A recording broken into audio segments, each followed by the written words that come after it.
Nos está saludando. Muy bien, Valentín. No, Valentín, con palo no vale. Muy bien, a todos los muchachos, a Listo, Grey. profesor, podemos dar inicio a la clase. Gracias, gracias. Vamos a proyectar nuestro material, ¿ya?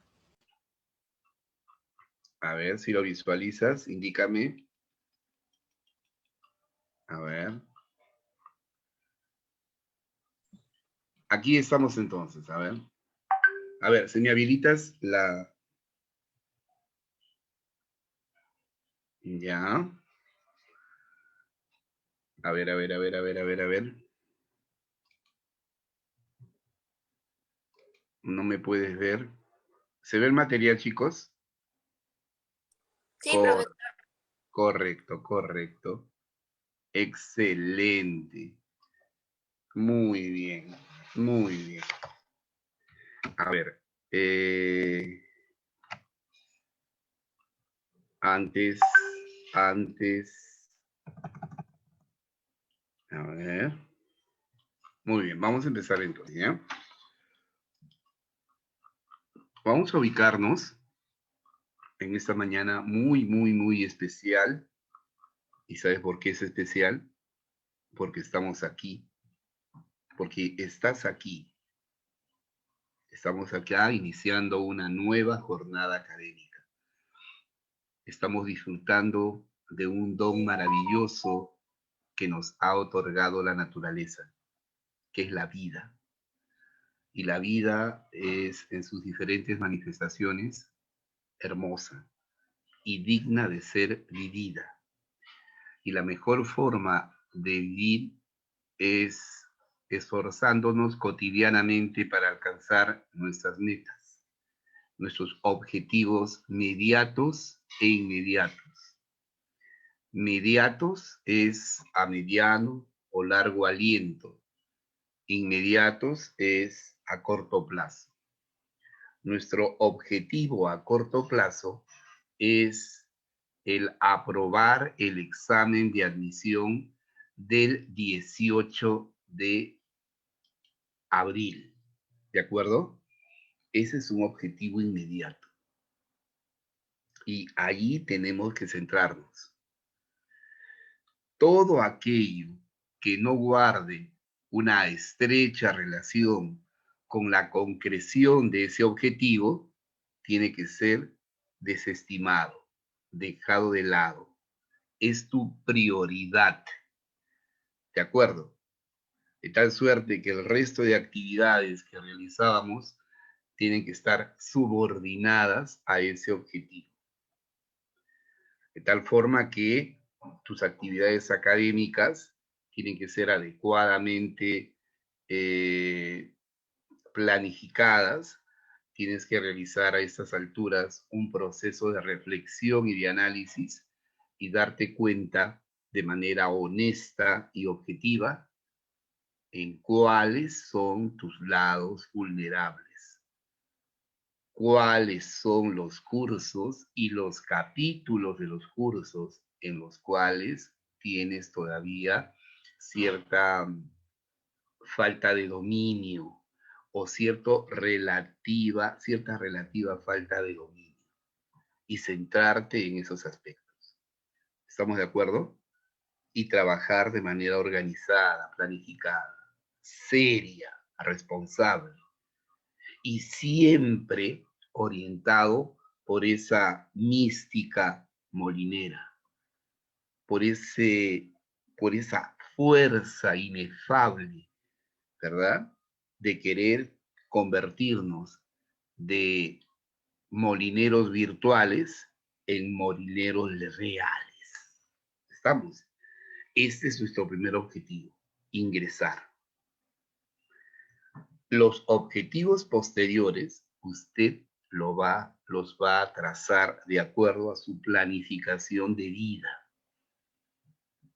De allí me parece que el objetivo inmediato es terminar la carrera entre los chicos que compongan el tercio superior.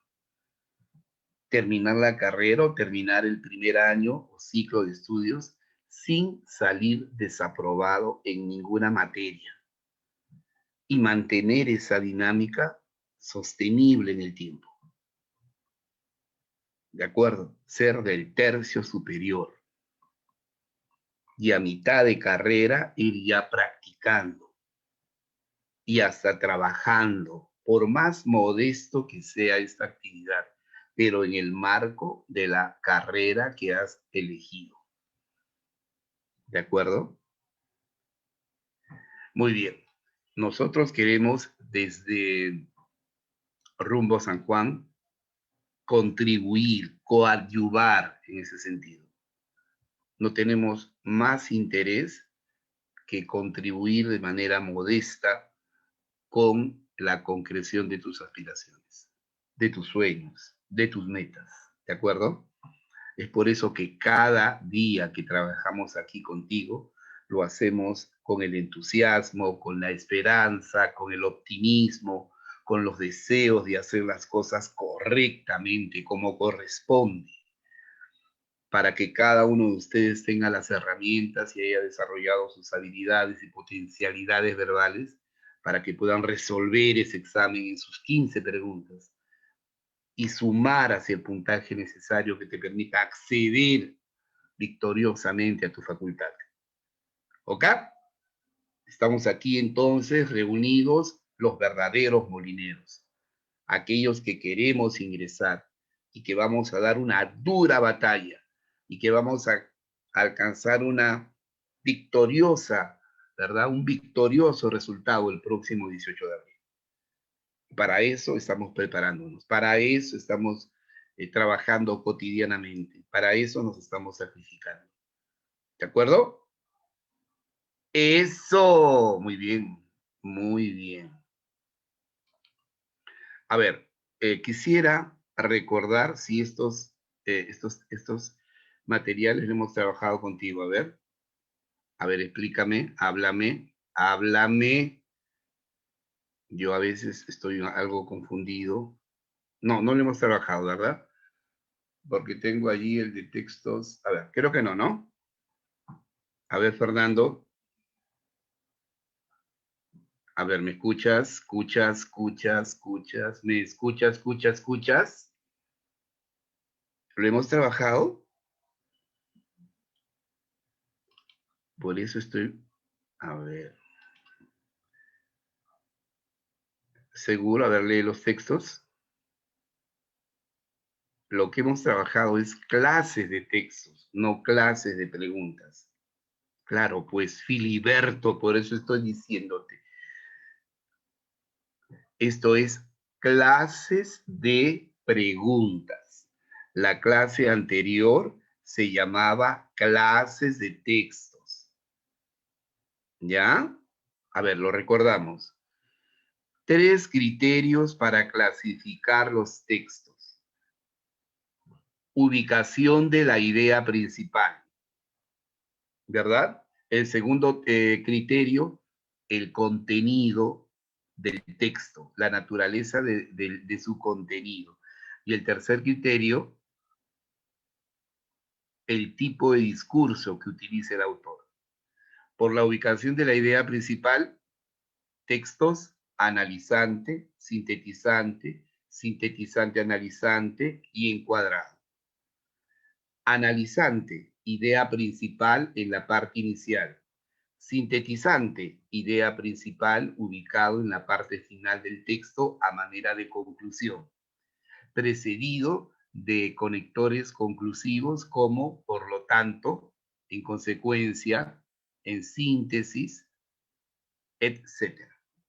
Texto sintetizante analizante, la idea principal ubicada al interior del texto.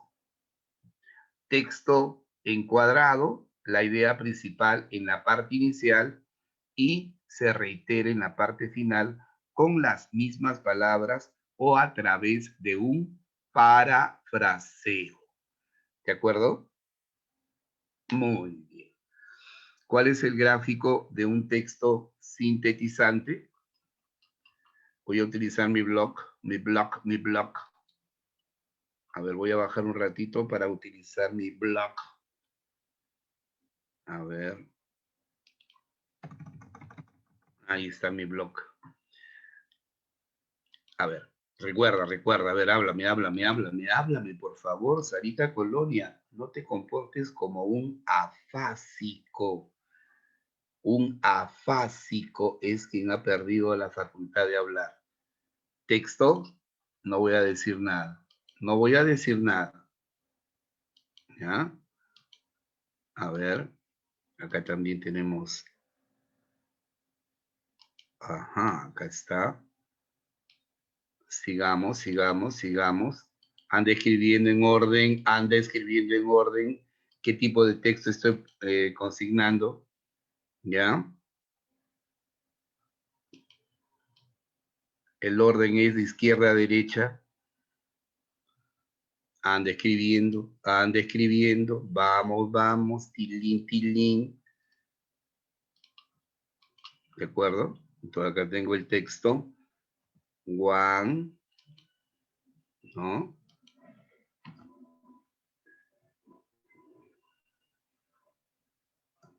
Dos.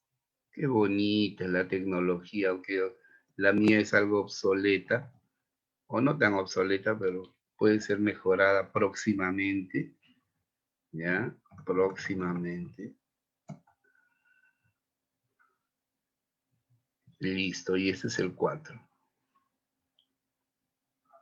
¿Ya? Ahí está. ¿Se ve o no se ve? A ver, el primero, el 1. ¿A qué tipo de texto corresponde? A ver. Ajá, Danet, 1, analizante. Muy bien, Danet. El 2, sintetizante, analizante. Excelente. El 3, encuadrado. Y el 4, correcto, Jocelyn. Y el 4, analizante de nuevo. Muy bien, inteligente respuesta. Muy bien. En realidad, lo que quise colocar aquí es un texto distinto, ¿ya? Pero bueno, me has hecho reaccionar. Muy bien. Lo cambiamos. De acuerdo. Ahí está. Y tú te vas. Chao. Entonces, este texto sería un texto. A ver, dímelo. Dímelo. Sintetizante, Jocelyn. Sintetizante, Daniel. ¿Ya? Muy bien. Esto es lo que trabajamos la semana pasada. Texto analizante 1, porque la idea principal está en la parte inicial y se explica y desarrolla a partir de ejemplos, de argumentos, de ideas complementarias y específicas. Texto sintetizante analizante, ¿ya? Este es un texto sintetizante analizante porque la idea principal está en la parte interior del texto. Ideas particulares, idea principal y otras ideas particulares. No las mismas, las que están anteriormente indicadas a la idea principal, sino otras ideas específicas, ¿ya? El encuadrado, la idea principal en la parte inicial y se repite en la parte final con las mismas palabras o con un parafraseo. Y la idea principal en el texto sintetizante está ubicada en la parte final de manera conclusiva, ¿ya? Manera de conclusión. Excelente, Anita Layesca, muy bien. Caramba, Anita también ha hecho sus gráficos. Excelente, muy bien, ¿ya? Entonces, eso trabajamos la clase anterior. Esta clasificación era de acuerdo a qué, profesor, esa clasificación era de acuerdo a la ubicación, ¿verdad?, de la idea principal, ¿ya? Pero también existía otro criterio, profis, claro. ¿Cuál era el otro criterio? El otro criterio era, el otro criterio se refería a la ubicación, ¿verdad?, de la idea, o perdón, a la naturaleza del contenido, ¿no? A la naturaleza del contenido, ¿ya? Muy bien. Y se clasificaban en textos, ¿recuerdas? por el contenido en textos literarios, ¿verdad? En textos literarios, acá está, literarios, en textos científicos y en textos filosóficos, ¿verdad? Esto es de acuerdo, de acuerdo al contenido, naturaleza de su contenido, ¿ya? Y de acuerdo al tipo de discurso, ¿verdad? Y de acuerdo al tipo de discurso, a ver, dímelo, al tipo de discurso se clasifican en narrativos, expositivos, descriptivos y argumentativos, que es lo que vamos a trabajar la semana o la clase siguiente, ¿ya? Narrativos, expositivos, descriptivos y argumentativos. Y por su contenido, literarios, científicos y filosóficos. ¿De acuerdo? Eso es, en resumen, lo que hemos trabajado en la clase anterior. Clasificación de los textos. ¿De acuerdo? Muy bien. Ahora vamos a trabajar otro tema. Gracias, Jocelyn. Muy bien, narrativo, descriptivo, argumentativo y expositivo, ¿verdad? Ahora lo que vamos a trabajar son las diversas clases de preguntas que nos pueden formular en una prueba de comprensión de lectura. ¿De acuerdo? Las preguntas que nos pueden formular podemos clasificarlas en dos grandes grupos: preguntas de interpretación y preguntas de extratextualidad. Las preguntas de interpretación son preguntas que abordan aspectos generales y particulares del texto. Cuando nos preguntan acerca del tema central, de la idea principal y del título, nos están formulando preguntas de acuerdo a su generalidad. Son aspectos, son preguntas que evalúan aspectos globales del texto. Cuando nos preguntan interrogantes sobre información literal, información específica, concreta, nos están formulando preguntas de afirmaciones expuestas, que pueden ser textuales, literales, o pueden ser parafraseadas o equivalentes. En otras palabras, las respuestas a estas preguntas van a ser alternativas literales, un reflejo, una repetición, incluso con las mismas palabras, de información señalada en el texto, o en su defecto, preguntas cuyas respuestas van a reflejar lo que está en la lectura, van a expresar lo que se encuentra en el texto, pero con palabras distintas, pero utilizando parafraseos. ¿De acuerdo? Las preguntas, por su particularidad, están referidas a las ideas secundarias, es decir, van a girar en torno a información complementaria, específica, particular.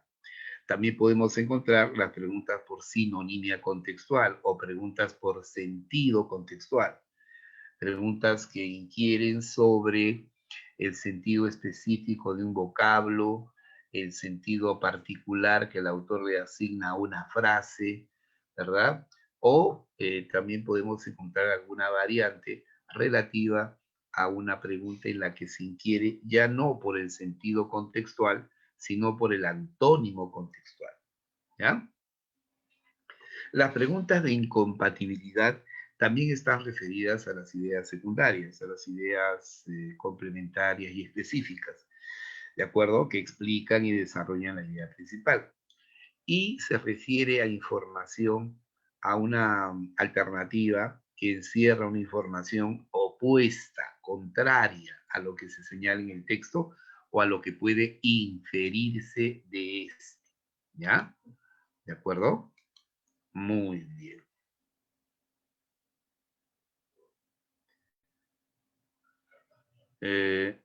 Bueno, me dice, profesor, ahora que estoy revisando, ya hemos trabajado ese esquema. A ver, fíjate en el contenido, en el anterior, con el contenido de las preguntas. A ver, Luis, tienes el libro a la mano, ¿no? A ver. La página 17 la tengo marcada, profe. Es como si hubiéramos trabajado con claves y todo. A ver, otro alumno, no hay posibilidad de haberte confundido. A ver, Tal vez, no creo, ¿ah? Estos textos no los hemos trabajado. No, te has equivocado, hijo. A ver, otro alumno, por favor, para comprobar, para que su compañero quede. A ver, Dania también me dice que es... A ver, fíjate ahora los textos, fíjate en los textos.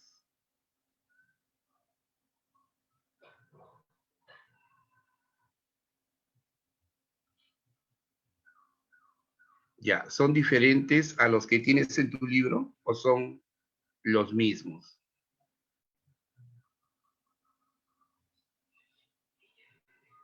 A ver, Camila.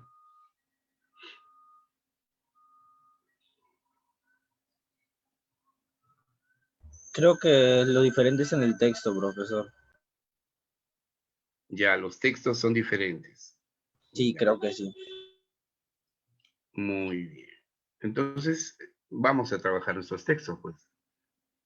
¿Ok? Claro, profe. Claro. A ver, vamos a, para no perder nuestro valioso tiempo, vamos a colocarlo de manera horizontal y vamos a,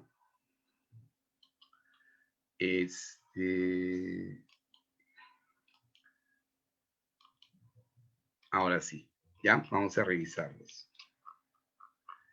A ver, el primer texto es un texto que gira en torno a la idea principal, ¿ya? A la idea más importante, o perdón, al tema, ¿ya? A ver, vamos a ir al grano entonces, ¿ya? Ahí lo tienes, dale una lectura. La primera pregunta que nos van a formular es acerca del tema, el tema central. Y esto nos sirve para recordar qué se entiende por tema, ¿verdad? Una de las preguntas más frecuentes en torno a los textos de comprensión de lectura son las preguntas acerca del tema central, ¿de acuerdo? Cuando el alumno ha captado el asunto que básicamente se desarrolla en la lectura, si el alumno ha captado de manera global todo el texto y está en la capacidad para decir de qué trata el texto, qué aborda el texto, qué asunto aborda o desarrolla el texto, entonces está en la capacidad para poder señalar, identificar el tema, ¿ya? El tema es el asunto que trata el autor. Es una idea clave, es un concepto clave que de manera recurrente se aborda a lo largo de toda la lectura, a lo largo de todo el fragmento. Es un asunto definido, es un concepto definido que el autor desarrolla o explica a lo largo de toda la lectura. ¿De acuerdo? Y tiene dos formas de determinarse. La primera, conocida con el nombre de técnica del rastreo. Y la segunda es la técnica de la pregunta. No hay incompatibilidad entre estas dos técnicas. Al contrario, hay una solidaridad, hay una interrelación, solo que lo distinguimos por razones didácticas, ¿de acuerdo? Entonces, para dar con el tema, ¿verdad? Yo voy a utilizar dos técnicas. Cómo determinar el tema central, ¿ya? ¿Ok? Dos técnicas. ¿Cuáles eran ellas? La técnica de del rastreo. ¿Ok? Y dos, la técnica de la pregunta. Señalamos que ambas no son incompatibles, sino que son complementarias y solidarias, ¿ya? ¿En qué consiste la técnica del rastreo? Consiste en ubicar el concepto, la idea clave, ¿verdad? La idea clave que se repite a lo largo del texto. ¿De acuerdo? Esta idea clave, este concepto que se repite a lo largo de todo el texto, puede ser o puede plasmarse, puede darse utilizando las mismas palabras o utilizando referencias, sustitución léxica, anáfora, elipsis, etcétera. ¿De acuerdo? Entonces usted tiene que estar atento a esas referencias, estar atento a los conectores lógicos, estar atento a qué concepto el autor aborda reiteradamente a lo largo de toda la lectura, con las mismas palabras o con sus equivalentes, ¿ya? Por ejemplo, puede estar hablando acerca del SIDA, ¿verdad?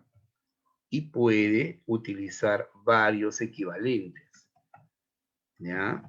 Puede, por ejemplo, utilizar como equivalente flagelo de la humanidad, ¿no? O epidemia mortal. Entonces, es lo mismo. A lo largo de todo el texto, el autor puede estar hablando del SIDA, luego flagelo de la humanidad, luego epidemia mortal, y tú te das cuenta que son términos equivalentes. Entonces, ese es el concepto o idea clave que de manera recurrente el autor aborda a lo largo de toda la lectura. Entonces, por ahí va el tema. Me dejó entender, ¿verdad? Y a eso, ¿verdad? Hay que añadirle algunas recomendaciones como tomar en cuenta, ¿verdad? Los conectores, las referencias, ¿ok? Las referencias. Sustitución léxica, anáfora y elipsis. ¿Ok? Muy bien. Entonces, en esto consiste la técnica ¿de qué?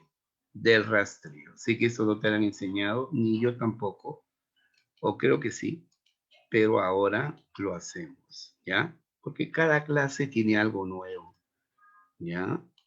Los maestros somos así, pues. La experiencia, pues, te da un dominio de lo que estás trabajando, en lo que estás trabajando, ¿verdad? Y hasta podemos hacer una clase sin guía, así como te estoy haciendo ahorita, así, de cualquier tema, ¿ok? Sin separata. Podemos hacer los ejercicios en la pizarra, pero bueno, o no en el papel, pero es un poco más pesado y tedioso, ¿no? Pero la primera técnica de rastreo, consiste en ubicar el concepto, la idea clave, que se repite a lo largo del texto.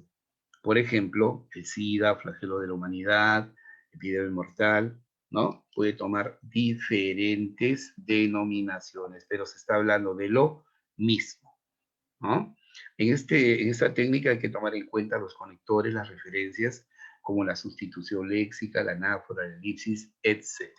¿Ya? Es importante, a medida que vas dándote cuenta de qué idea se va repitiendo, identificarla, distinguirla, subrayarla, destacarla. ¿Ok? Muy bien. ¿Qué más, profesor? ¿Qué más? Me gusta, me gusta. La técnica de la pregunta. Bueno, son varias preguntas que te he enseñado, ¿verdad? La primera, ¿qué asunto, qué asunto trata el autor, ¿verdad? La siguiente, una tienes que haber memorizado, ¿no? De qué habla el texto, ¿cierto? Eso tienes que haber memorizado, ¿ok? Claro. O sea que abordas el texto con herramientas que pueden ayudarte a entenderlo mejor, ¿te das cuenta? Y la otra, un poco más extensa, ¿verdad? De qué o de quién se habla en el texto. La respuesta será una frase nominal que va a expresar el tema central del texto. ¿Ok? Muy bien. No olvides que no olvides que el tema es una frase nominal. No olvides que el tema no es el resumen del texto. No es una idea específica, ¿ya? Es una idea definida en torno al cual las ideas que conforman el texto se articulan. ¿Mm? Siempre el texto, cuando usted lo lea, va a ir usted dándose cuenta que se va orientando hacia la explicación o desarrollo de un asunto definido, de un aspecto específico. Y ese asunto específico, definido, delimitado, es el tema central. ¿Ya? Muy bien. ¿Cómo se formulan estas preguntas en el examen? El tema del texto es, el asunto que trata el autor es, ¿no? El asunto que se expone, el eje temático, el autor expone un tema referido a, el texto anterior trata sobre. Cuando usted encuentre formatos como los que acabamos de repasar, entonces está usted frente a preguntas acerca del tema. ¿De acuerdo? Muy bien. Entonces ahora usted va a aplicar esto a el texto 1. ¿Ya? ¿Estamos de acuerdo? El texto. Así que dale una lectura rapidita. ¿Ya? Vamos, campeón.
¿Listo? A ver, lo vamos a leer juntitos, ¿ya? El plagio en ciencia no difiere del robo en cualquier otro ámbito. Entonces, en el ámbito de la ciencia, el plagio, ¿verdad? También es considerado un delito. También es una acción similar a la del robo, ¿de acuerdo? Consiste en apropiarse. Cuando acá te dicen consiste, ¿verdad? Cuando acá te dicen consiste, tú de antemano sabes que te están hablando del plagio, pero no en general, sino del plagio en la ciencia. El plagio, la copia, la reproducción ilegal de una investigación o de un trabajo científico no se diferencia en nada del robo, así como en otros ámbitos del quehacer humano existe una acción ilícita de apropiarse de lo que no le corresponde, de lo que no le pertenece, también esto se expresa en el ámbito de la ciencia y se denomina plagio, ¿ya? El plagio en ciencia. Consiste, se supone que te van a hablar acerca del plagio, van a definirlo en la ciencia, en apropiarse de los frutos del trabajo esforzado y honesto de otra persona, como por ejemplo utilizar datos, ¿verdad? Utilizar datos, fórmulas, tablas o diagramas, sin otorgar el crédito a quien le es debido.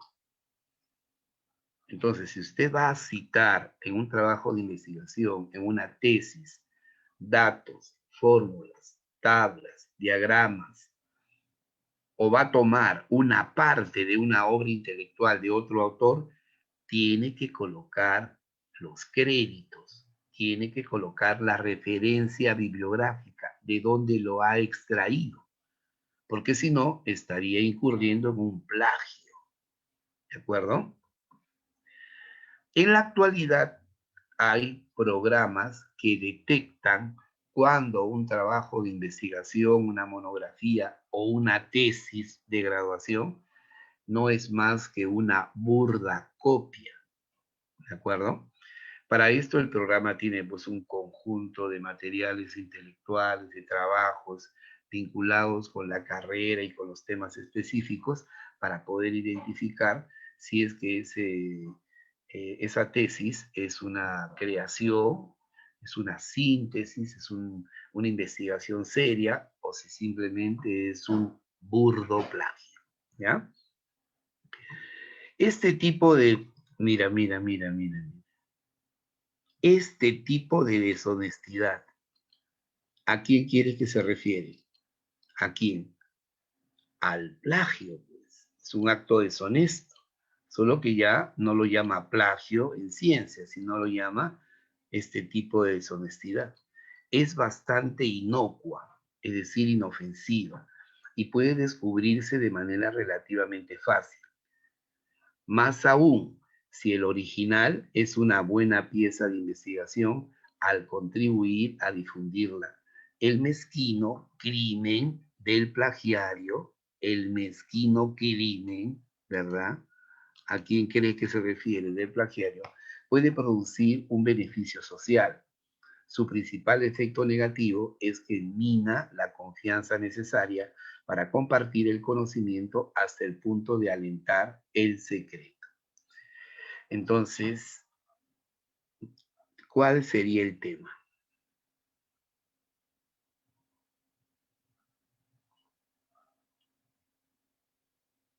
A ver, ¿cuál sería el tema? No es el plagio, mira, amor. ¿Acaso te están hablando el plagio en general? Te están hablando el plagio en la ciencia. El plagio en ciencia no difiere del robo en cualquier otro ámbito.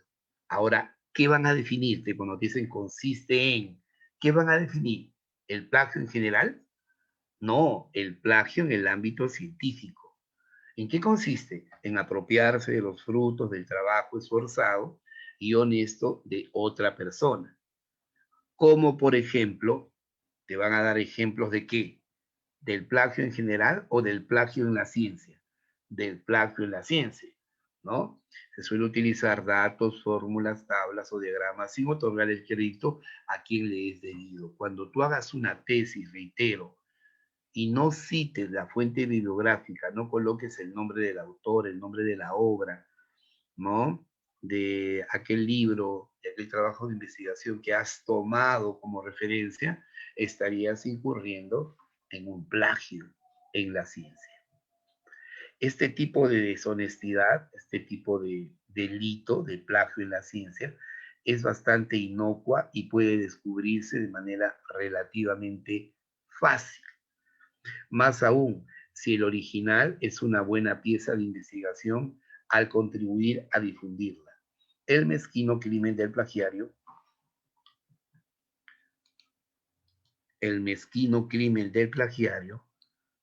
todo eso, ¿qué cosa es? El plagio en la ciencia, ¿no? Puede producir un beneficio social. Su principal efecto negativo es que mina la confianza necesaria para compartir el conocimiento hasta el punto de alentar el secreto. Su principal efecto negativo. El principal efecto negativo de quién o de qué.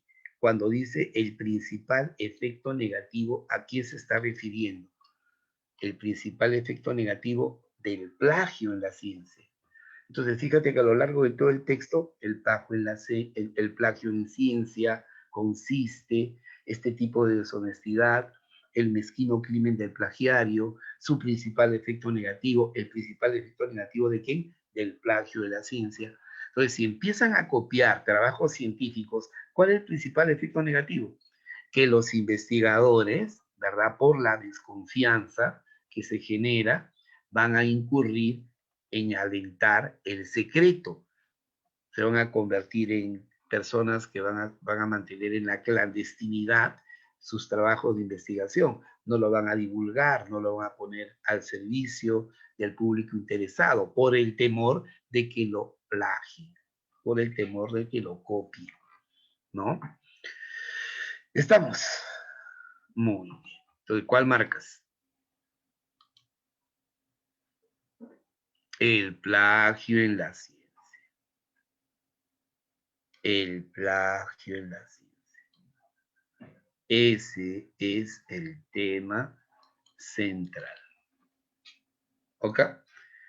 ¿Qué he utilizado aquí? He utilizado la técnica del rastreo. ¿Se contrapone a la técnica de la pregunta? No. ¿De qué o de quién se habla, de qué o de quién se habla en el texto? Profesor, se habla del plagio en la ciencia. ¿Ok? Claro, pues. Ah, profe, así se hacía. Obvio, pues, campeón. O vas a marcar al azar. No, pues, claro. Eso solamente te lo enseñamos aquí, en Rumbo San Juan. ¿Ok? Entonces, he aplicado aquí la técnica de rastreo y estoy demostrándolo, ¿no? Ahí está. A lo largo de todo el texto es la idea o concepto clave que se repite, el asunto recurrente que el autor explica. ¿Ok? Eso es el tema. ¿Estamos de acuerdo o no? Ya. También puedes aplicar la otra técnica, ¿no? ¿Qué asunto trata el autor? ¿De qué habla el texto? ¿De qué o de quién se habla en el texto? Es decir, ¿cuál es el sujeto de la lectura? ¿De quién se dice algo a lo largo de todo el texto? Del plagio de la ciencia, pues. Claro. Listo. ¿Ya? Veamos ahora otro tipo de pregunta muy frecuente conocida como idea principal. Para dar con la idea principal se necesita saber el tema, ¿de acuerdo? Entonces una cuestión metodológica implica que antes de dar con la idea principal tienes que haber determinado el tema central del texto. Porque la idea principal, en términos prácticos, no es otra cosa que lo más importante que se dice del tema. En el texto van a existir un conjunto de ideas, ¿verdad? Todas ellas van a hacer referencia al tema. Todas van a estar articuladas en torno al tema, van a estar cohesionadas en torno al tema. Son como las ramas de un árbol. Todas están concatenadas, enlazadas al tronco, ¿no? Que vendría a ser el tema. Y las ideas serían las diversas ramas que se diversifican. Pero una de esas ideas es para el autor lo más importante. es la idea neurálgica, esencial, medular que él ha querido transmitir al lector. Ha escrito ese texto para transmitir esa idea que a su juicio es la más importante. ¿De acuerdo? Esa es la idea principal. Entonces, sobre el tema se van a desarrollar múltiples ideas, pero va a haber una que para el autor va a ser la más importante. Es aquella idea que el autor remarca, aquella idea que el autor enfatiza, aquella idea que el autor destaca. Esa sería la idea principal. La idea principal es aquella que expresa el contenido más importante del texto. ¿Ya? Muy bien. ¿Y cómo la voy a determinar? De la siguiente manera. Idea principal, ¿verdad? Es igual a tema central, ¿de acuerdo? Más el predicado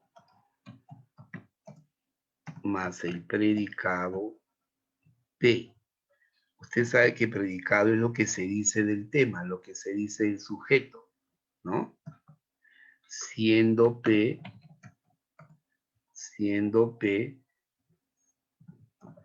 ¿qué es P? Lo más importante que se dice del tema. ¿De acuerdo? Es lo más importante que se dice del tema. ¿Estamos? Entonces, esta fórmula la vas a utilizar para dar con la idea principal. Muy bien. A ver acá, este textito sencillito de aplicación es todo tuyo. Destrúyelo. Vamos.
¿Cómo vamos?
A ver, escúchame, ¿ah?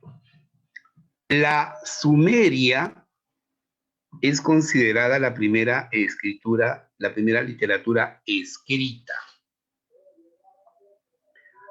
Alrededor de 2500 a.C., la expansión en el uso de la escritura fue de la mano con un desarrollo cultural que se manifestó en la construcción de escuelas dependientes de los templos, donde jóvenes alumnos aprendían el arte de la escritura, llena de adornos, copiando diferentes obras literarias. La temática de la literatura sumeria era variada: mitos, hechos heroicos, aspectos populares y cotidianos. Todas las obras eran anónimas. El género más popular fue el poema épico, como la epopeya de Gilgamesh, considerada la narración escrita más antigua de la historia.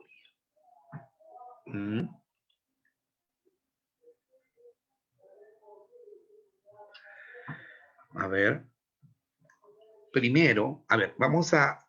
Texto muy bonito. Mira, primera idea. La Sumeria es considerada la primera literatura escrita. La Sumeria es considerada la primera literatura escrita. Entonces, hasta aquí me están hablando acerca de la literatura sumeria.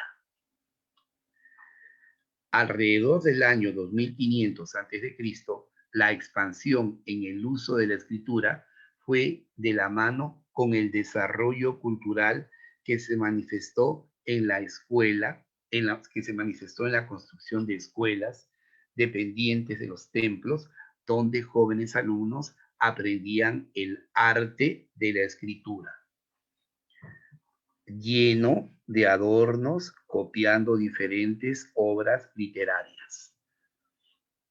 La escritura sumeria. ¿De acuerdo? Reitero, no sé si captas la idea. Dice, la Sumeria es considerada la primera literatura escrita, ¿no?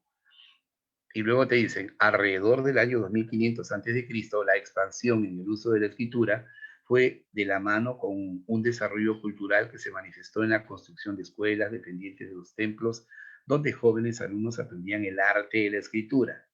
Una escritura llena de adornos, copiando diferentes obras literarias, etc. La temática de la literatura sumeria era variada, ¿verdad? Mitos, hechos heroicos, aspectos populares y cotidianos. Todas las obras eran anónimas, todas las obras literarias, todas las creaciones literarias sumerias eran anónimas y giraban sobre diferentes temas populares y cotidianos, ¿verdad? Hechos heroicos, mitos, leyendas, y todas eran anónimas. El género más popular de la literatura sumeria fue el poema épico, como la epopeya de Gilgamesh, considerada la narración escrita más antigua de la historia, ¿verdad? Entonces, ¿de qué te están hablando? ¿Cuál es el tema? Primero el tema.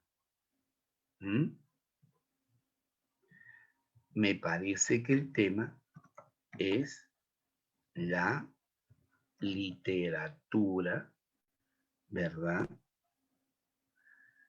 La literatura sumeria. Ese es el tema. La literatura sumeria. ¿Y qué es lo más importante? ¿Qué sostiene el autor respecto a la literatura sumeria? Acá hay una fórmula que tienes que saber, ¿verdad? Y que se desprende de este esquema.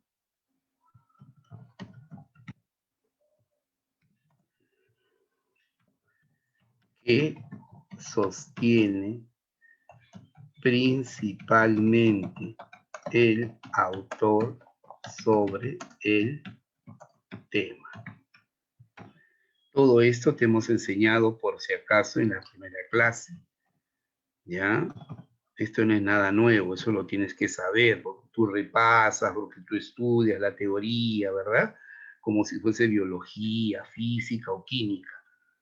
Y si no lo haces, pues los resultados van a ser los mismos, campeón, nada va a cambiar, ¿ya? Esta es una fórmula que se te ha enseñado, que sostiene principalmente el autor sobre el tema. Ya tienes el tema, ¿verdad? Y sobre el tema, ¿qué sostiene principalmente el autor sobre la literatura sumeria? Se dicen muchas cosas sobre eso, ¿no? Se dice que, bueno, el año 2500 la expansión del uso de la escritura fue de la mano con un desarrollo cultural que se manifestó en la construcción de escuelas dependientes de los templos, donde los jóvenes alumnos aprendían el arte de la escritura, llena de adornos, ¿no? Acá hay una primera idea, ¿verdad?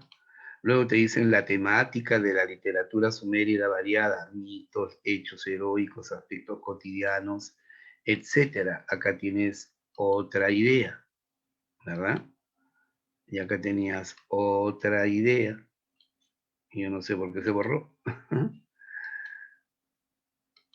Ahí está. Y acá tienes otra idea. Todas las obras eran anónimas, ¿no? Todas las obras eran anónimas. Y acá tienes otra idea, ¿no es cierto? Y le vamos a colocar un colorcito celestito. Entonces tienes ahí 1, 2, 3, 4, 5 ideas, ¿no?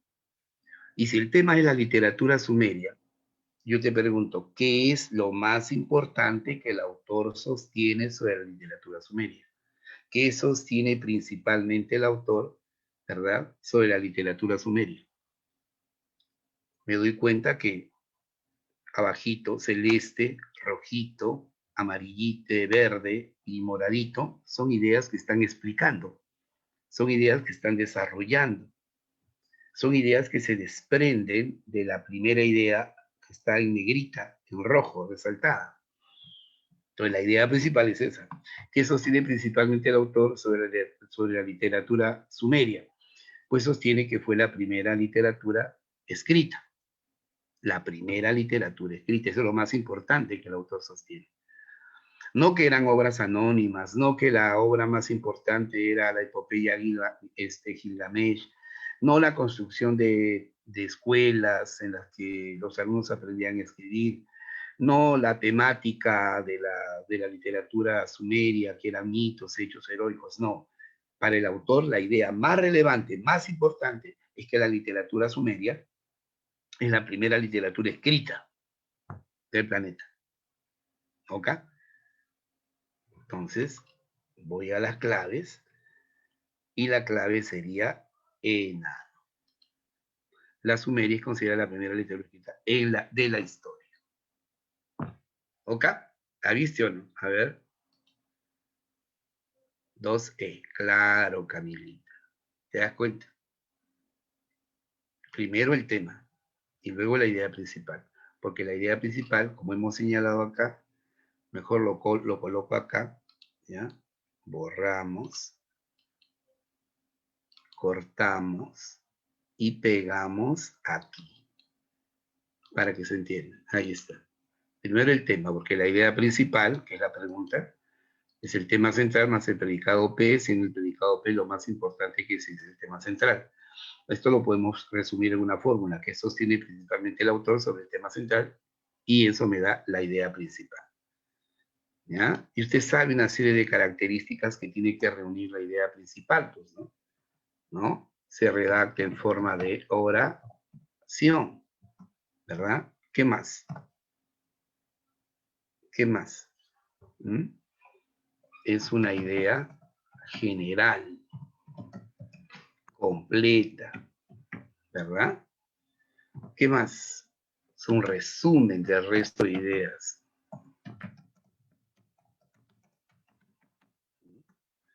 Puede ser tácita o explícita, ¿no? Tiene una serie de características que hemos indicado oportunamente y estamos haciendo un resumen. Se redacta en forma de oración. ¿Ya? La idea principal no enuncia, sino afirma o niega. Afirma o niega una idea. Esas son las características generales, ¿ya? Entonces, así puedes distinguir la idea principal del resto de ideas, ¿ya?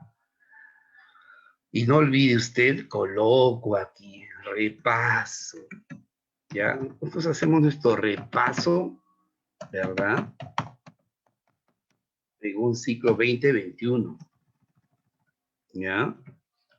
Porque esto no tendría por qué estar repitiéndolo, usted ya lo tiene que saber. Pero como yo soy una persona muy comprensiva, así lo he sido con todas mis esposas, que suman 4, entonces no puedo dejar de serlo con mis alumnos, ¿ya? 4, mentira. Ideas secundarias, ¿no? Aportan información complementaria y específica, ¿ya? ¿Estamos de acuerdo? ¿Y eso qué implica? Eso implica datos, ¿no? Argumentos, implica ejemplos, citas, comparaciones, todo eso son ideas, esas son ideas secundarias, ¿ya? ¿Qué función cumplen, profesor? Explican, pues, explican, ¿ya? Desarrollan, desarrollan, argumentan, justifican la idea principal. ¿Ok? Ahí está resumido toda la clase, la tercera o cuarta clase creo que hemos tenido contigo. Pero ahora se entiende por qué la clave es esta, ¿no? Y mire el procedimiento, o sea, no es algo arbitrario, hijo. Es un procedimiento que te hemos enseñado, una técnica, ¿de acuerdo?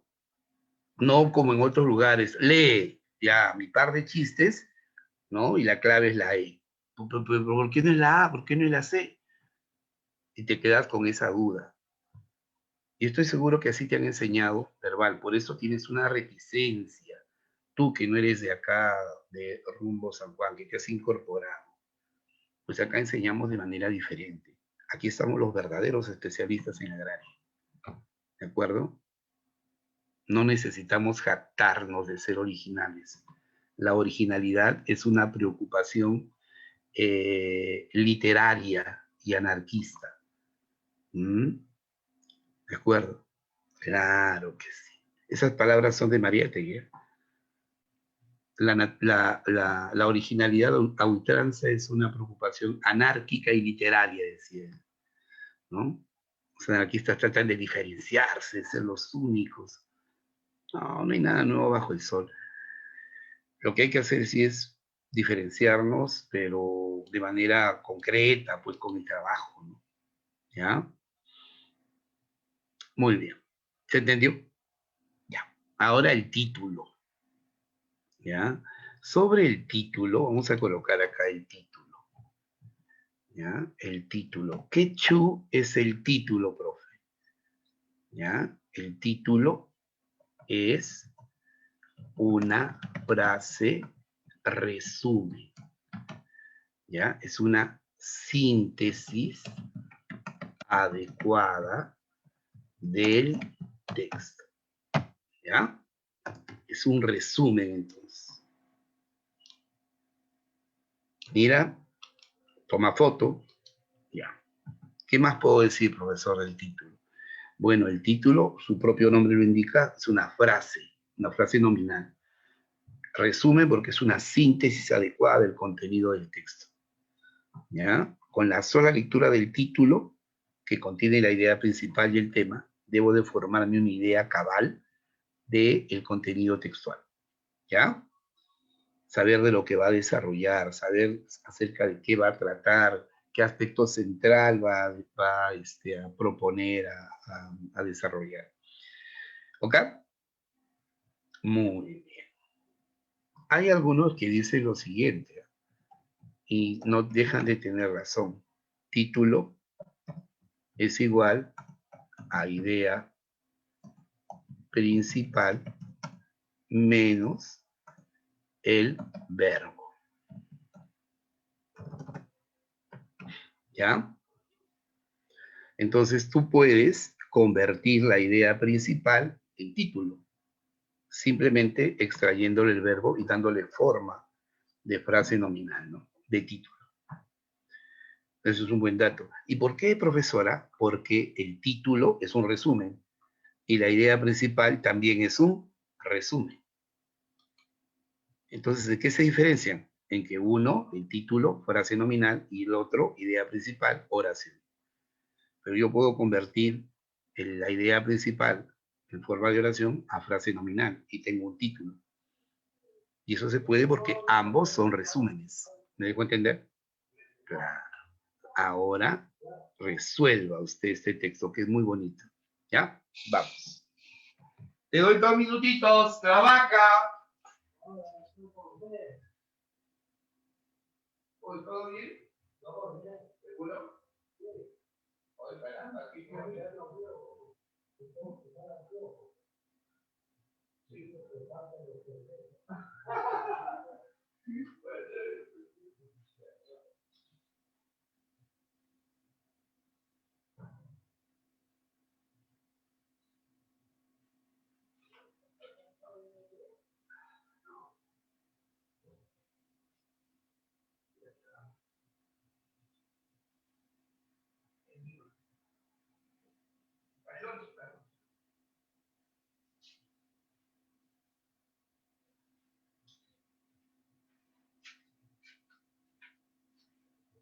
Listo. Y tú no querías hacer esta clase. Ya hacemos luego textos argumentativos el día sábado. No te preocupes. ¿Ya? Pero mira, estamos repasando. Es lo que estoy haciendo con los de repaso. Avanzo y pregunto palabras, morales. ¿Ya? Y eso vamos a hacer contigo también. ¿Ok? Hay que avanzar en extensión y en profundidad. Mira, este texto es muy bonito. Dice, el abandono de recién nacidos no era tan inadmisible para los griegos y romanos como para nosotros. Yo no sé por qué para escribir, a ver, es cuestión de estilo, ¿no? Pero seguramente te ha pasado a ti. ¿Por qué no son claros y directos, profesor? ¿Por qué me dan tantas vueltas al asunto? Yo entiendo el estilo, ¿no? De redacción, pero las cosas tienen que ser claras para que se entiendan. Bueno, es el lenguaje académico, pues es el lenguaje literario, científico, formal que se utiliza, al cual tienes tú que habituarte, ¿ya? Estamos, porque tú vas a desenvolverte en un ámbito de esa índole, de esa naturaleza, un ámbito académico, formal, científico, de investigaciones, de textos científicos. No vas a estar leyendo, pues, todo por el Bocón, ¿no? Ya tienes que superar esa etapa paleolítica de tu desarrollo académico, ¿ya? Pues, ¿qué me quieren decir aquí? Que los griegos y los romanos aceptaban el abandono de los recién nacidos. ¿De acuerdo? Y lo hacían sus grandes filósofos. Entonces, así, aquí, por ejemplo, ¿no? Hay un gran debate, el aborto. Hay quienes se reclaman pro vida y se creen pues santos y califican de asesinos a los que están a favor de la legalización del aborto, pero no porque detesten la vida, que sean necrofílicos, sino porque está en juego, ¿verdad? La integridad de una persona, está en juego la vida de una persona, en este caso de la mujer, que puede haber sido víctima de una violación, puede haber sido víctima de un constante abuso, ¿verdad? Como ha sucedido y como sucede, ¿verdad? Como este asunto ya se ha convertido en un problema de salud pública. Y existe, que levante la mano quién ignora que hay abortos en Lima. ¿Quién me puede decir que siendo el aborto una práctica ilegal, sin embargo, la practican en todo el Perú, en las clínicas más prestigiosas, los médicos más reputados? La niña de Chacaría del Estanque, que tiene un embarazo no deseado, que tenía pensado viajar a Inglaterra a estudiar su carrera universitaria y que resultó embarazada. Y lo peor, no sabe de quién, ¿verdad? No sabe de quién. Lo voy a llevar a una comadrona de Pamplona Alta para que le practique un aborto. O de Villa El Salvador o de San Juan. No, le llevo a una clínica exclusiva, con todas las comodidades, con todo lo necesario. Y la chica que de 15 años que fue abusada, pues también intenta y lo hace con una comadrona y muere, ¿no? Como hay tantas realidades lacerantes que se han dado. Y lo que se quiere es que esa persona que está en una situación de vulnerabilidad, lo que pueda hacer eventualmente ante una situación límite no sea considerado un delito. ¿Mm? Nada más. ¿Mm? Entonces, eso que ahora nos parece, pues, sobre todo por la gran influencia religiosa, ¿verdad? Negativo, este, fíjate, en el pasado, ¿qué sucedía con los recién nacidos? En Grecia y en Roma era admisible que los abandonaran. Era admisible, era legítimo e incluso estaba sustentado filosóficamente. En Esparta, por ejemplo, según Plutarco, los más ancianos reconocían al niño y si era bien formado y robusto, disponían que se le criase. En Esparta solamente se aceptaban niños en buenas condiciones físicas, porque ellos requerían niños y jóvenes sanos, porque los preparaban para la guerra y necesitaban gente saludable. Mas si le encontraban degenerado o monstruoso, me salvé, mandaban llevarle a los llamados apotetai, expositorios, en un barranco del Taigeto, en un monte, Esparta. Entonces, ahí lo abandonaban, en esos expositorios, y ahí morían de frío, ahí morían de hambre. Otros sostienen que desde el monte Taigeto los lanzaban, ¿no? Y eso era admisible, porque era la lógica, la idea que predominaba, ¿no? En la época. ¿Mm? El propio Platón aconsejaba algo parecido, abandonarlos en algún lugar secreto y desconocido. Eso lo dice en su libro La República, ¿verdad? Capítulo 5, página 460. Y el mismo Aristóteles, en cuanto a la exposición y crianza de los hijos, debe existir una ley que prohíba criar a ninguno defectuoso. ¿Mm? En Roma, esto sucedía ¿dónde? En Esparta. Pues fíjate, vamos distinguiendo. Todo esto sucedía en Esparta. En Esparta. ¿Ya? En Esparta. En Esparta. Y lo mismo Aristóteles, ¿verdad? ¿No? Todo esto era en Esparta, ¿no? En Grecia. Todo esto era en Grecia. Y en Roma, ¿verdad? De la misma manera. En Roma el recién nacido era depositado a los pies del pater familias, del papá. Si éste lo levantaba en brazos, era aceptado como hijo. Si lo repudiaba, el niño o la niña eran abandonados en alguna encrucijada o en basureros donde probablemente morían de mala manera. ¿De acuerdo? Y aquí voy a destacar esta idea, ¿no? Entonces, ¿de qué me están hablando en todo el texto?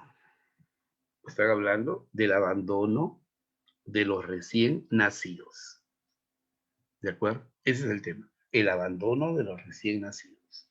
Perdón. El abandono de los recién nacidos en Grecia y Roma. Ese es el tema central. ¿De acuerdo? ¿Qué se sostiene principalmente sobre el abandono de los niños recién nacidos en Grecia y en Roma? Que era una práctica admisible. Entonces la idea principal está arriba. Negrito es la idea principal. Y celestito y rojito son ideas secundarias. Pero ¿cómo sabe, profe? No entiendo, ¿cómo sabe? Porque está explicando, pues, Filiberto. Y te he dado las ideas, y te he dado las características de las ideas, de la idea principal. Se redacta en forma de oración, es una idea general, completa. Coloco aquí general para que me entiendas. En mayúscula no entra en ejemplificaciones ni explicaciones. ¿Ya? ¿Hijito? ¿Ya? Entonces, Celestito, ¿está explicando o no? Rojito, que habla de Roma, ¿está explicando o no? Claro. Están haciendo citas en el caso de los espartanos, de los griegos, ¿verdad? A Platón y Aristóteles, en los que se basan en ellos para justificar el abandono de los niños con malformaciones orgánicas. Claro, lo está explicando, pues son ideas secundarias, aportan información complementaria, específica. Muy bien, entonces, escúchame. No, yo no quiero claves, no voy a ver tu clave, el procedimiento. Entonces, he analizado el texto, lo he sintetizado, me doy cuenta que la idea más importante está arriba. Pero como yo quiero razonar, digo, el tema, el abandono de los recién nacidos, ¿ya? El abandono de los recién nacidos, ¿no? La idea principal, ¿cuál sería la idea principal? Lo que está arriba, ¿ya? Lo que está arriba. El abandono de los recién nacidos no era inadmisible para los griegos y romanos como lo son para nosotros. Entonces, en Grecia y Roma, el abandono de los recién nacidos era admisible, se aceptaba. ¿Ya? El título lo saco de dónde. Tú lo sacas dos caminos, dos mujeres, un camino. Primer camino, resumen del texto. Buscas una alternativa que condense, que resuma, que sintetice de manera adecuada, que refleje el contenido del texto. ¿Ya? Buscas una alternativa con esas características. ¿Estamos de acuerdo? ¿Ok? Ahora vamos a... Ahí está. ¿Ya?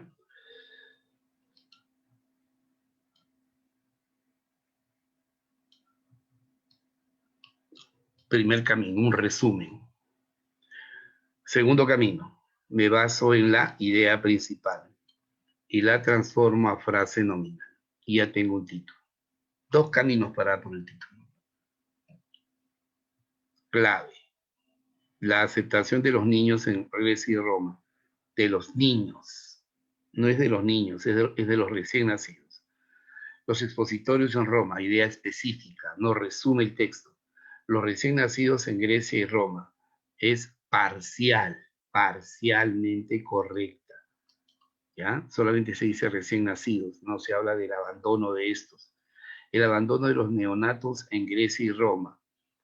El abandono de los neonatos. Neonatos es recién nacidos, correcto. Y el inadmisible abandono. No era inadmisible abandono, era admisible abandono. Pero el título sería Dedal. ¿Ok? Esa sería la clave. A ver, ¿qué has marcado? Dedo. Hay abortos clandestinos. Claro que sí, Licel Laurente. Y los conocemos a veces en el barrio, se practican, ¿no? Bien, eso es lo que se tiene que regular, ¿no? Eso es lo que se tiene que regular. Con una adecuada educación sexual, con un adecuado sistema de acompañamiento, con charlas, con explicaciones en los colegios, en los barrios, en las asociaciones de vivienda, en las asociaciones de pobladores, el uso de métodos anticonceptivos. ¿Mm? ¿De acuerdo?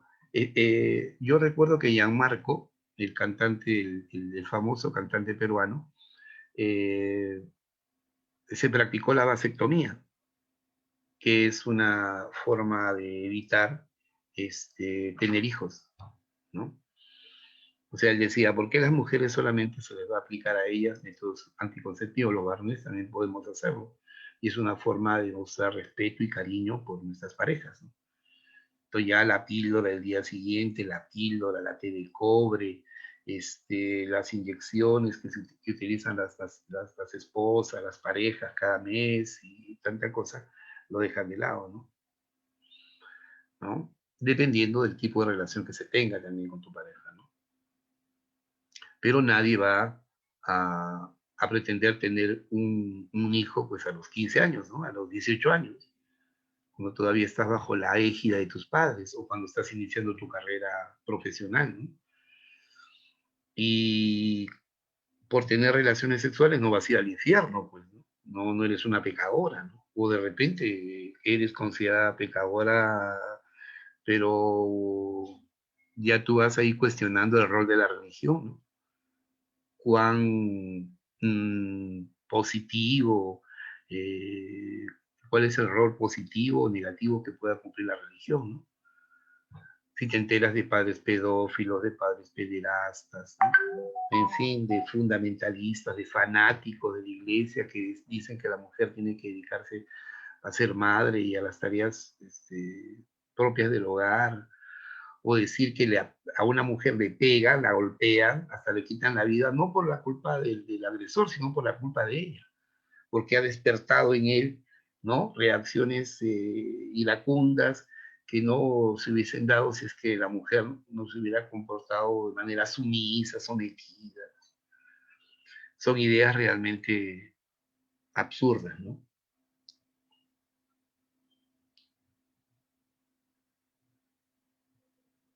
El abusador quedó libre, increíble. Increíble, ¿no? Y no solamente hay que remitirnos a Venezuela. Yo no sé, hay una psicosis con la Venezuela, no sé. El Perú, en tu barrio, en la esquina. ¿Mm? ¿Qué pasa con la gente que le pega a tu vecina, que le pega a tu tía, que la viola? ¿Mm? ¿Para qué irse tan lejos? Acá en las zonas populares, sobre todo, hay un machismo evidente, ¿no? ¿Mm? El mismo trato que le dan a la mujer. Mi mujer, oye, mi mujer, voy a ver a mi mujer, o sea, mi objeto, mi cosa, ¿no? Con un respeto. ¿Para qué irse hasta Venezuela? ¿No es cierto? Acá en nuestro país, ¿no? Muchos memes, ¿ah? Muchos memes. Hay que ir al fondo del asunto, dejar de lado los memes, el conocimiento superficial, impactante, que partir de nuestra realidad. Claro. Muy bien. ¿Se entendió? Y ahí tienes tema, título, idea principal. ¿Ok? Muy bien. A ver, como ya hemos hecho el título y hemos explicado, ¿ya? Entonces, aquí simplemente, acá tengo otro texto acerca del título, ¿no? Entonces, a ver, aplica lo que hemos aprendido, el título, ¿ya?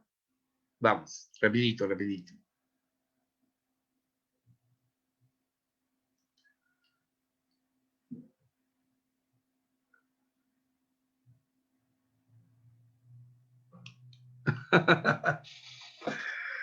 Ay, ay, ay. Muy bien.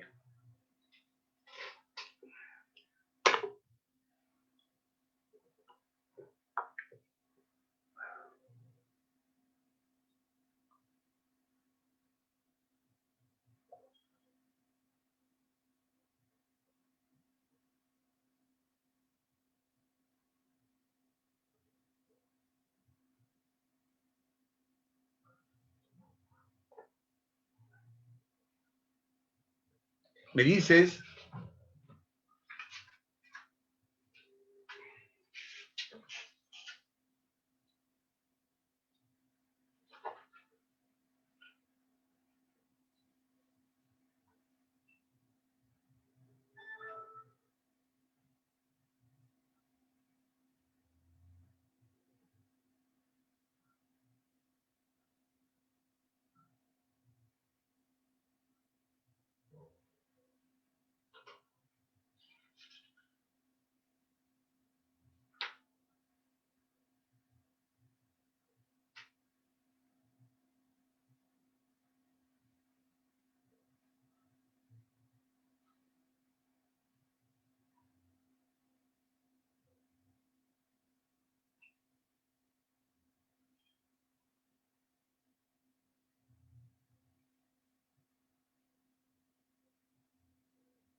A ver, dame tu clave.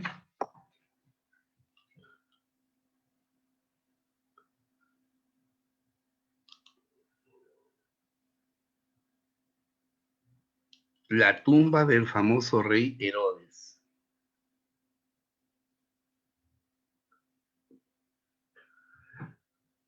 Eso me parece, recuerda, el título es el resumen, el resumen. El título es una síntesis del texto.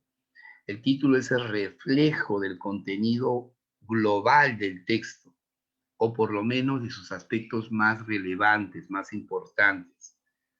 ¿De acuerdo? El resumen. Eso parece el tema. Correcto, el descubrimiento de la tumba del rey Herodes.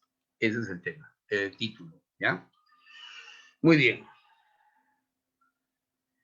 A ver, acá tenemos un textito y las preguntas son por afirmaciones expuestas, es decir, este es un tipo de pregunta, ahí está destacada la idea principal, mira, está en negrita, ya, yo la voy a cambiar a rojito, esa es la idea principal, ya, y el resto son ideas secundarias. Y las preguntas por afirmación expuesta giran en torno a información específica, complementaria, ¿ya?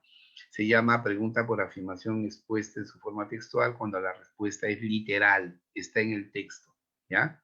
Y equivalente cuando es un parafraseo, dice lo mismo que está en el texto, pero con otras palabras, ¿de acuerdo? Muy bien Camila, muy bien Camila, muy bien Ariana, excelente. Entonces ahora vamos a trabajar esos textitos, ¿ya? ¿Te parece? A ver. Los voy a agrandar para que lo leas con mayor comodidad, ¿ya? ¿Hay más información? No, solo vienen las preguntas, ¿ya? A ver, lúcete.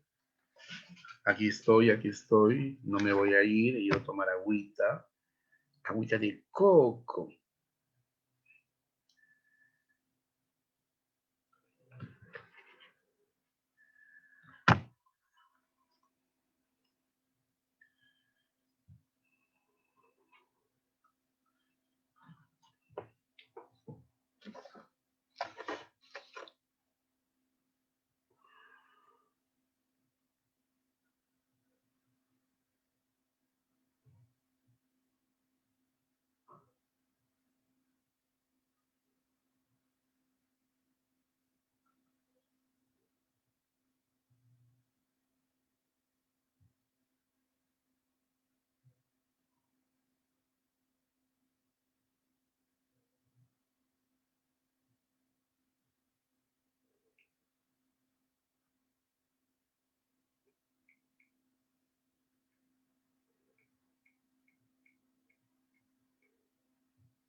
Listo. Este texto es muy interesante, Hijito. ¿Ya? Yo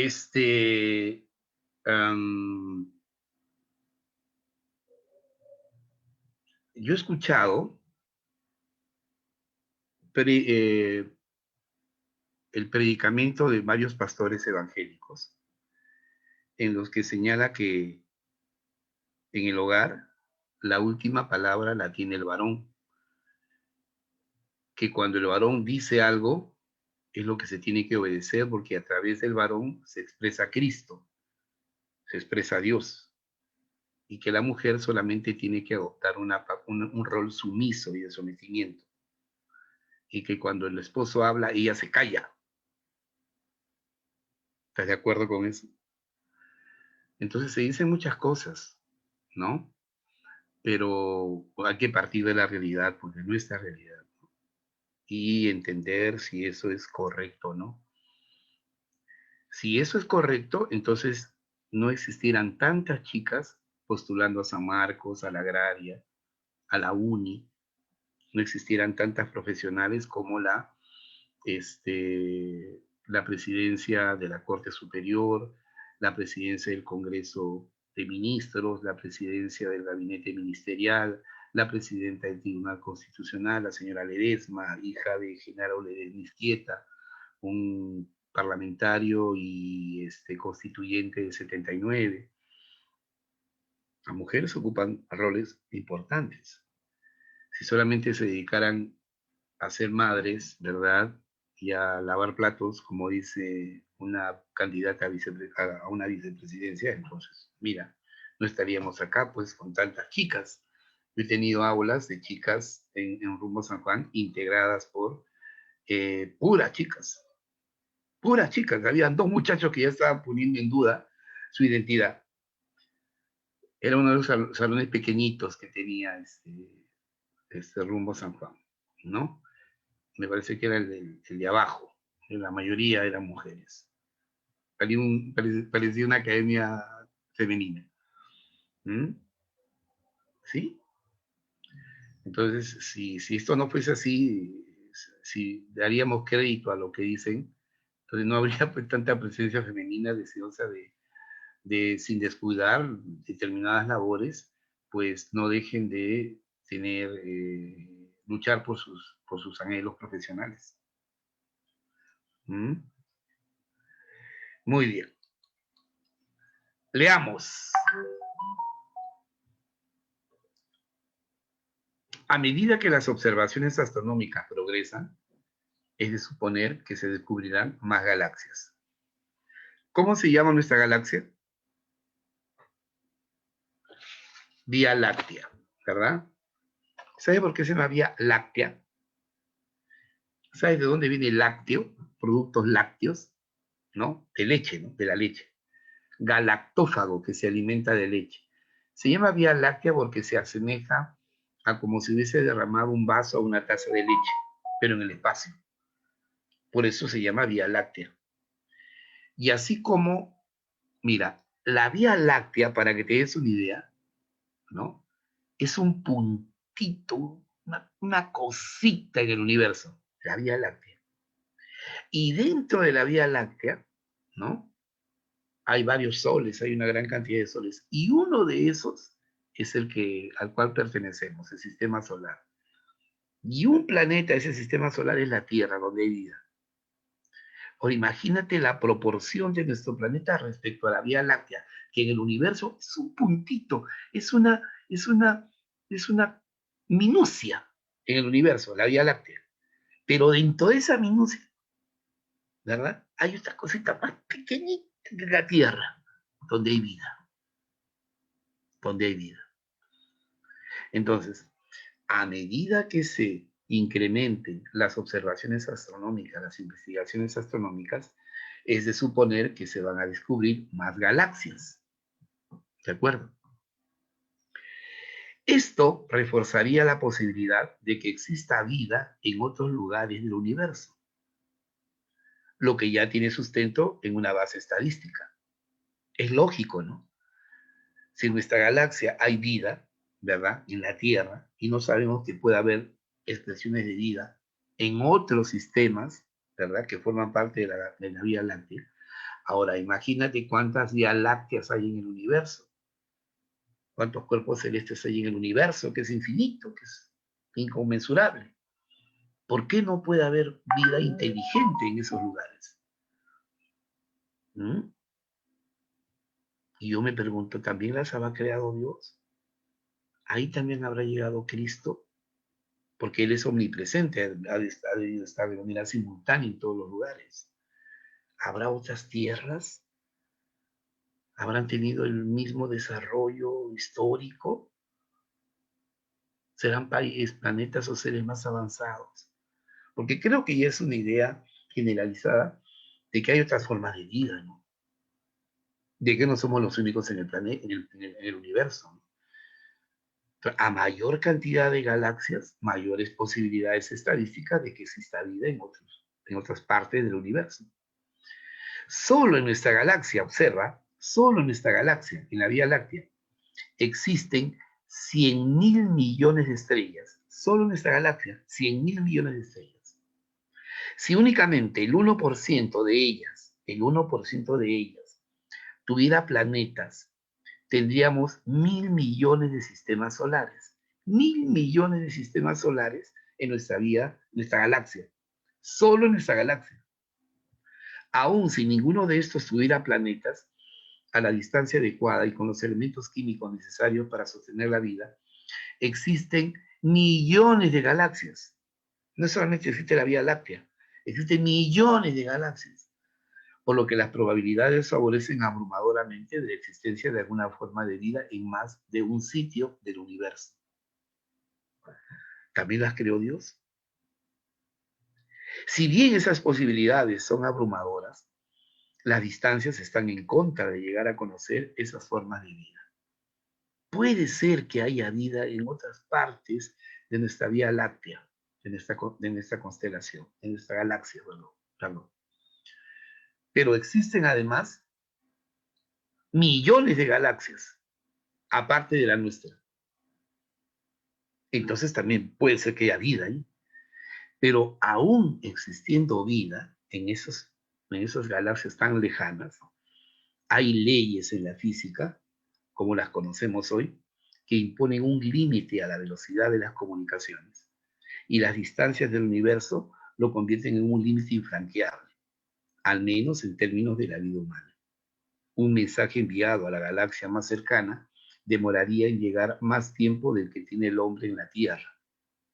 De haber respuesta, esta probablemente ya no encontraría a nadie para recibirla. Que son las instancias son tan, pero tan inconmensurables, y la física, tal y como la conocemos ahora, se rige en base a leyes, ¿verdad?, que harían imposible una comunicación, ¿no es cierto?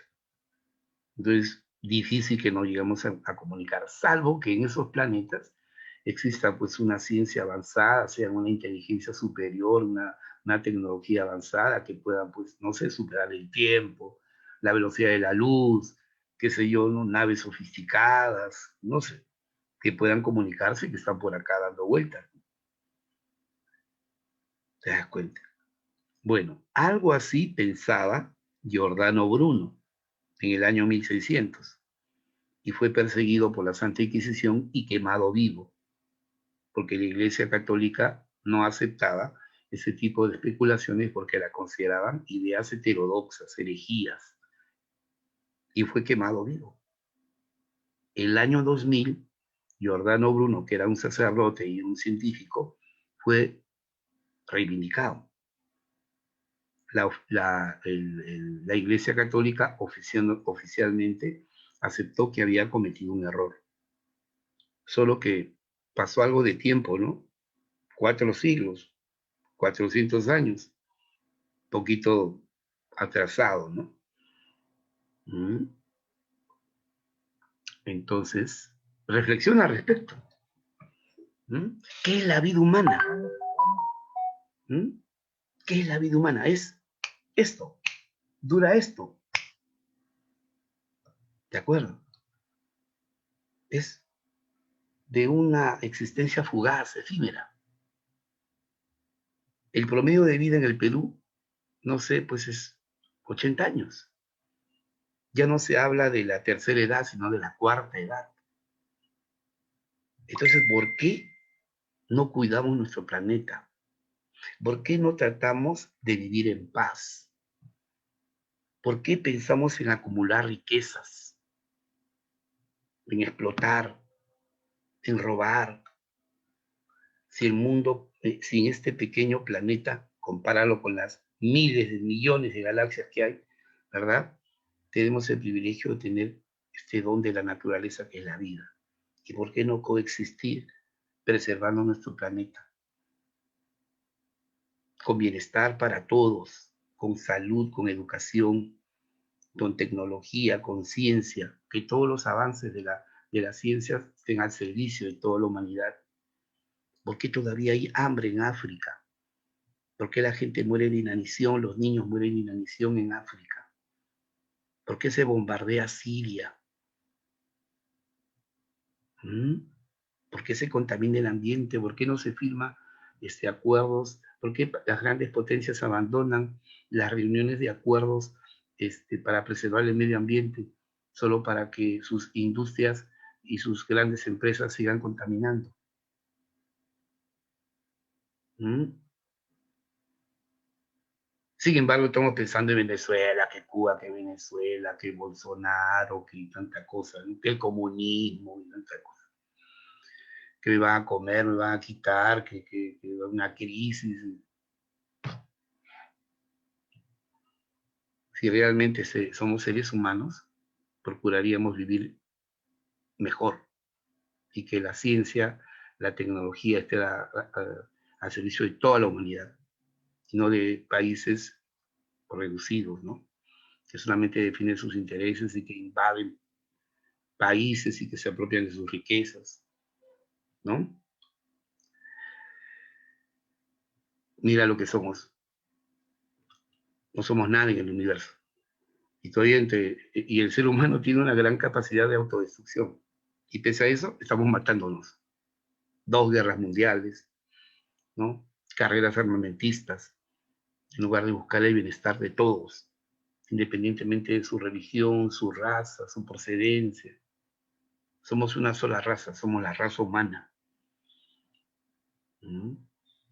Bien, razona, reflexiona, piensa. A ver aquí.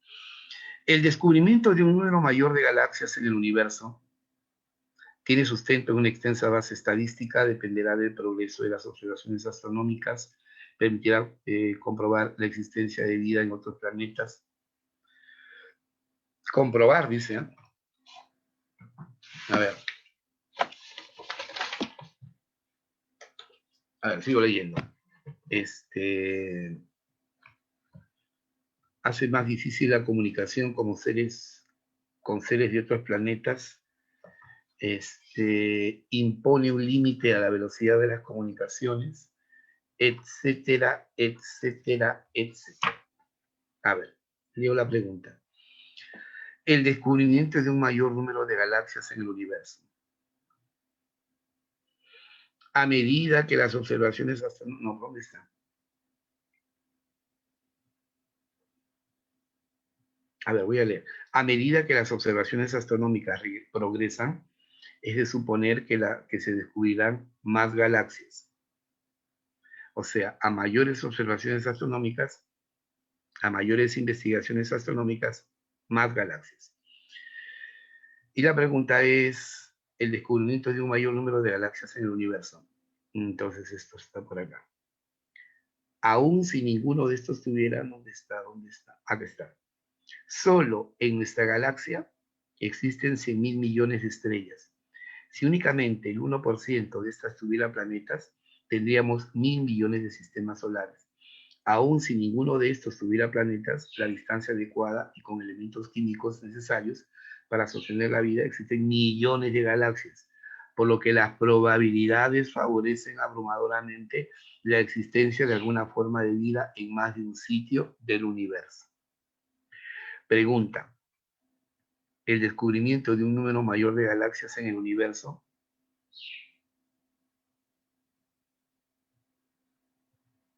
Háblame.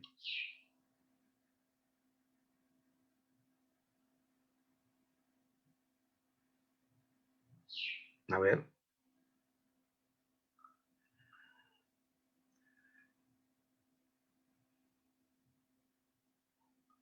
La existencia de alguna forma de vida, dice. Pero la C dice, permitirá comprobar la existencia de vida en otros planetas.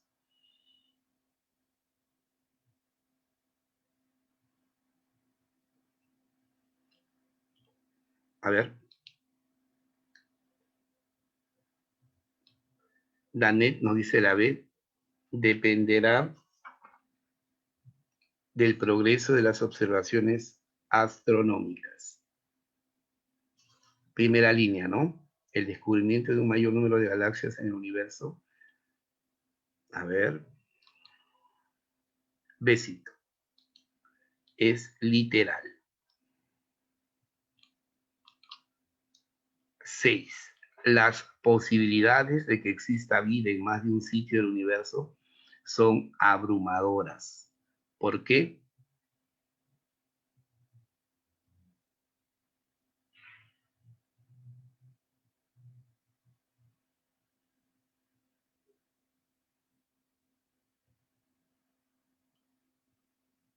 Las posibilidades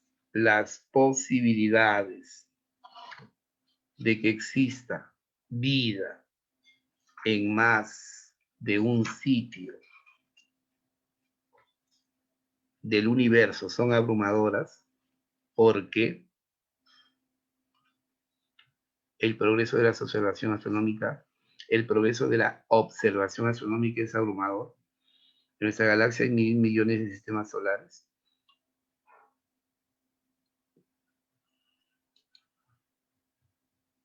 La B y la E. La B que dice, en nuestra galaxia hay 1.000 millones de sistemas solares. Sí, eso es cierto. A ver, vamos a ver. Solo en nuestra galaxia hay 100.000 millones de estrellas. Solo en nuestra galaxia. ¿Y qué dice aquí? En nuestra galaxia hay 1.000 millones. No, no es exacto.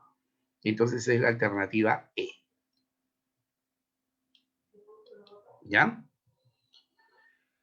Muy bien, solamente para responder hay que contrastar con la información que te proporciona el texto. ¿Ya? Ya, ahora mira otro tipo de pregunta. Esto lo sacas al ojo, ¿ah? ¿Qué significa la palabra escalofriante en el marco de la lectura?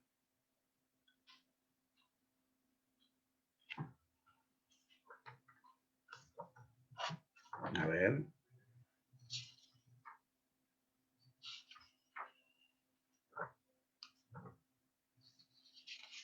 Escríbeme. No te voy a dar claves. Escríbeme.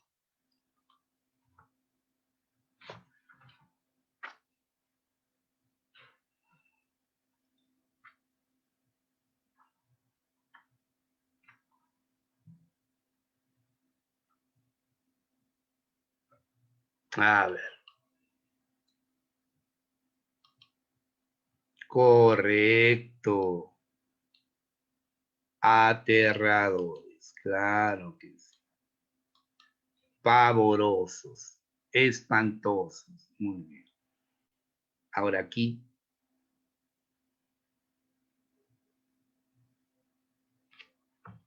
A ver, lee el texto. ¿Qué significa mirar de hito en hito?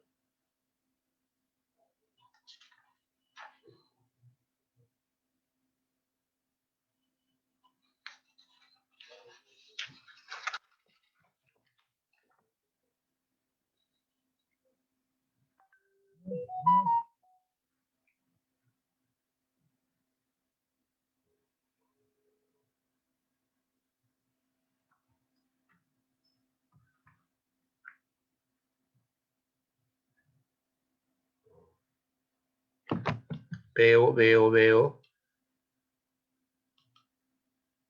La B. Danet nos dice la B. De inmediato Poseidón descubre el fraude y concibe una acción destinada a recordarle al arrogante y codicioso rey que no se puede engañar a los dioses. Insufla, es decir, introduce a través de los ojos de Pasífae, esposa de Minos, una desmedida pasión por el toro blanco. Debido al hechizo, al sortilegio, la reina miraba de hito en hito a la bestia. La reina miraba ¿a quién? Al toro. Está mirando al toro, ¿ya? Debido a que estaba hechizada, la reina miraba de hito en hito a la bestia. De hito en hito a la bestia significa que lo miraba, a ver, ¿de qué manera? Establecer coordenadas, no. Observar con cierta frecuencia el minotauro, ¿no? Por eso dice mirar de hito en hito, ¿no? O sea, mirarlo, dejarlo de mirar, volverlo a mirar, dejarlo de mirar, ¿no? Observar, mirar de hito en hito. ¿Qué significa en el contexto? Observar con frecuencia al minotauro. Esa es la clave, ¿ya? Si gustas, puedes buscar en la letra M, de tu diccionario, buscas hito, perdón, no mirar, sino hito. Busca hito y en las explicaciones vas a encontrar seguramente la expresión mirar de hito en hito, ¿ya? Muy bien. Bien, chicos, avanzamos hasta aquí porque tengo que volver a las 11, ¿ya? Muy bien, gracias por tomar la atención. Continuaremos con esta guía, la acabaremos, y textos argumentativos la próxima clase, ¿ya? Muy bien, chao, gracias, nos vemos. Gracias, Arnie. Chicos, les hago recordar que el día a las 7 de la noche hay examen, taller de biología. Gracias, profesor Arnie. Taller de biología a las 7 de la noche. ¿Sí? Nos vemos en 20 minutos. Antes del mediodía les envío. Chicos, por si acaso, antes que se vayan, si algunos tienen dudas con respecto al pasito, me preguntan a mí si la sé, se la respondo. Si no, les doy al profesor para que les dé un solucionario, un pequeño. Pero acostúmbrense a eso, porque las preguntas se repiten en el examen de admisión. Vas a decir cuando vayas a, uy, esta la vi, pero nunca pregunté cómo se hace. ¿Sí? Nos vemos, chicos, en 20 minutos.